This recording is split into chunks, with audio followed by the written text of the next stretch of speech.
यामध्ये सगळ्यात मोठं पाठबळ जर कोणाचं असेल तर ते आदरणीय सुप्रियाताईंचं होतं। जेव्हा जेव्हा सांगितलं ताई बैलगाड्याचा प्रश्न मांडायचा आहे तेव्हा हक्कानं मोठ्या बहिणीसारख्या पाठीशी उभं राहून जे काही मार्गदर्शन केलं असेल ते ताईंनी केले।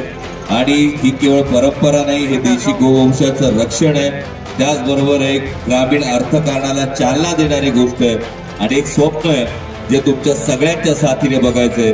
ते म्हणजे हा जो थरार आहे, हा थरार जागतिक पातळीवर नेण्याच्या दृष्टीने आपली बैलगाडा शर्यती जागतिक पातळीवर नेण्याचं एक स्वप्न आहे।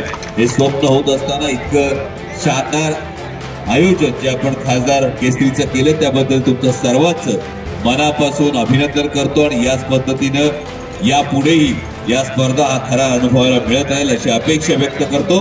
धन्यवाद। एबीपी माझा, उघडा डोळे बघा नीट।